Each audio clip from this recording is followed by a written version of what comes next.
Imagine waking up one day to discover that the night sky has changed forever. Instead of a single bright sun ruling the daytime, a second star now glows in the distance. That second star was once Jupiter, the giant planet that has silently orbited our solar system for billions of years. But what if it could somehow become a true star? What would happen to Earth, the other planets, and life itself? Jupiter is already an extraordinary world. It contains more than twice the mass of all the other planets combined and is made mostly of hydrogen and helium, the same ingredients that fuel the sun. Its immense gravity shapes the architecture of the solar system, protecting the inner planets by capturing or deflecting many comets and asteroids. Yet despite its enormous size, Jupiter remains a planet because it lacks one crucial ingredient: enough mass. Stars are born when gravity squeezes huge amounts of hydrogen together so intensely that the atoms begin to fuse into helium. This process, called nuclear fusion, releases incredible amounts of energy, producing heat and light for billions of years.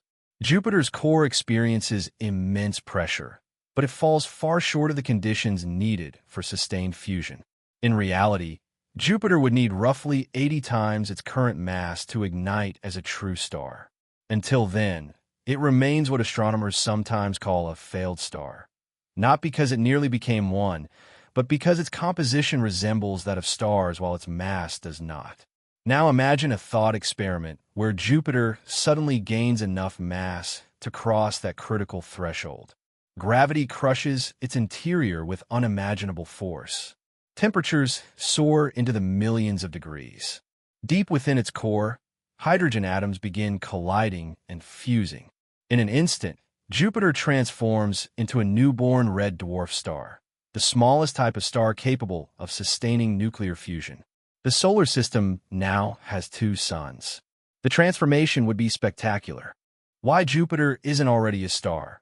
Understanding the difference between a gas giant and a true star, and why Jupiter lacks the mass needed for nuclear fusion. Jupiter often appears almost star-like when seen through a telescope or imagined in the vast darkness of space, yet remains fundamentally different from a true star. The reason lies not in its appearance or even its composition, but in a single defining factor that governs all stellar formation: mass. Jupiter is composed mostly of hydrogen and helium, the same light elements that make up stars like the Sun. Because of this similarity, it is sometimes easy to assume that Jupiter is simply a failed star, a world that almost crossed the boundary into stardom but did not quite make it. However, this idea is misleading. Jupiter was never close to becoming a star in the first place, because the conditions required for stellar ignition are far beyond what the planet possesses. At the core of every star is a process known as nuclear fusion. This is the engine that powers the sun, producing light and heat by forcing hydrogen atoms to collide under extreme pressure and temperature until they fuse into helium. The energy released from this process is what makes a star shine. But for fusion to begin, gravity must compress the core of a celestial body to extraordinary levels. That compression only happens when there is enough mass above it to create overwhelming internal pressure. Without that mass, the core remains too cool, too loose, and too stable for fusion to ever ignite. Jupiter, despite being the largest planet in our solar system, does not come close to this threshold. It is massive compared to Earth, more than 300 times heavier, yet in the context of stellar formation, it is still far too small. Scientists estimate that Jupiter would need roughly 75 to 80 times its current mass before its core could reach the necessary temperature, around 10 million degrees Celsius, to sustain hydrogen fusion. Without reaching, if Jupiter were suddenly pushed beyond its natural limits and transformed into a star, the solar system would enter a completely new and unfamiliar era. This transformation would not be gradual or subtle. It would be violent, rapid, and irreversible.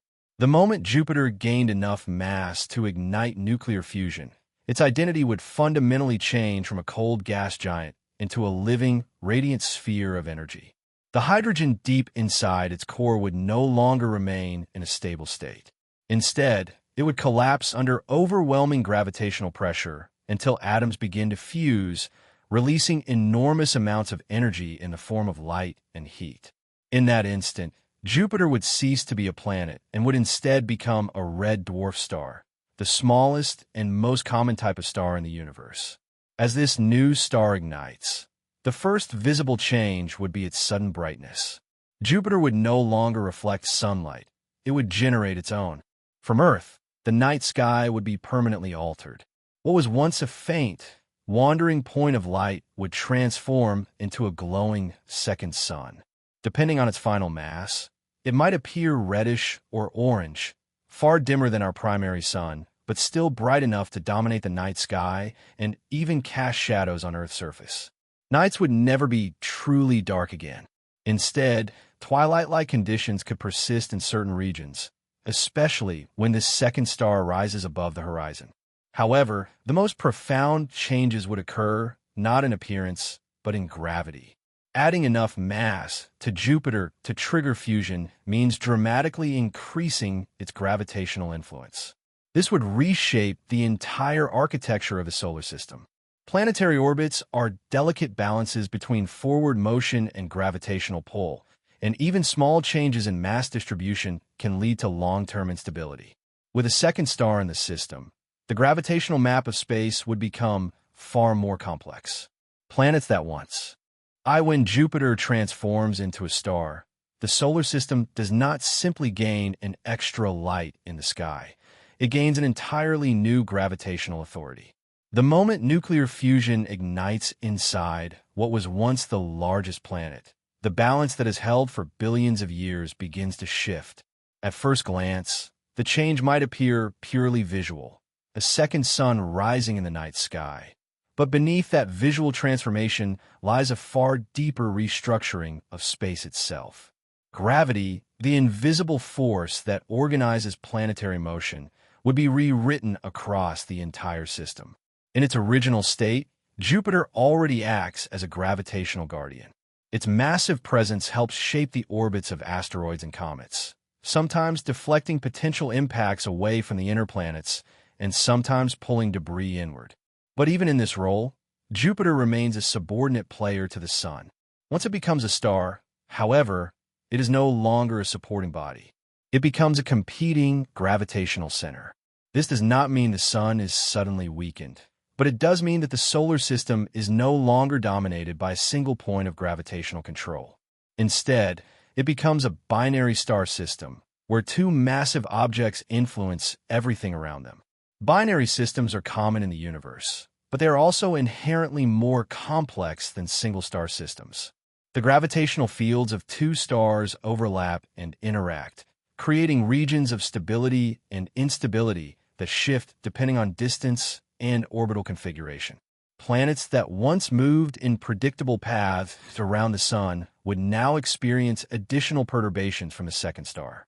These perturbations might be subtle at first, barely noticeable within human timescales, but over thousands or millions of years they would accumulate. Small deviations in orbit could gradually become significant shifts in planetary positions. Earth's situation in such a system would be delicate but not immediately catastrophic. When Jupiter becomes a star, one of the most dramatic and often overlooked consequences is the transformation of the outer solar system into a region of intense thermal and chemical change. What was once a frozen frontier dominated by darkness and deep cold would slowly begin to experience a new form of illumination. A red dwarf formed from Jupiter would not rival the Sun in brightness, but it would still emit significant energy compared to its previous planetary state. That energy would radiate outward, interacting with distant worlds in ways that have never occurred in the solar system's history. Saturn would be the first major planet to feel this influence in a noticeable way. Although still primarily governed by the Sun, Saturn would receive an additional stream of infrared and visible radiation from the new stellar object. This extra energy would not turn Saturn into a warm world, but could alter its atmospheric balance. The planet's already complex weather systems, driven by internal heat and solar input, might begin to shift in subtle ways. Wind patterns could change, storm systems might become more frequent or intense, and the delicate structure of its cloud layers could adjust over long periods. Even Saturn's iconic rings, composed of ice and rock, could experience slow thermal effects, causing slight sublimation or redistribution of particles. Beyond Saturn, the icy giants Uranus and Neptune would also begin to respond to the presence of a second star. These planets exist in regions of extreme cold, where sunlight is weak and seasonal changes occur over decades. The addition of a red dwarf's radiation would slightly increase the baseline energy in their environments. While the effect would still be minimal compared to the Sun, it would be enough to alter atmospheric chemistry over long timescales. Methane clouds, for example, could react differently under increased infrared exposure, potentially changing the coloration and dynamics of their atmosphere. The question of whether a two-star solar system could remain stable over vast periods of time goes beyond simple imagination and enters the realm of orbital mechanics, resonance, and long-term gravitational evolution. When Jupiter becomes a star, the solar system transitions from a single star system into a binary configuration, and this shift fundamentally changes how stability must be understood. Stability in space is not about stillness. It is about balance over time. Even a system that appears orderly can slowly evolve under the influence of competing gravitational forces, and in a binary star system, those forces become significantly more complex. At the core of this scenario lies the relationship between the Sun and the newly formed red dwarf star that was once Jupiter. If Jupiter reaches stellar status, it would likely become a low-mass red dwarf rather than a Sun-like star. This means the Sun would still dominate the inner solar system, but the second star would not be negligible. Instead, it would orbit the shared center of mass of the system, creating a gravitational framework where every planet experiences two overlapping influences. The exact nature of stability depends heavily on distance, orbital eccentricity, and mass ratio between the two stars.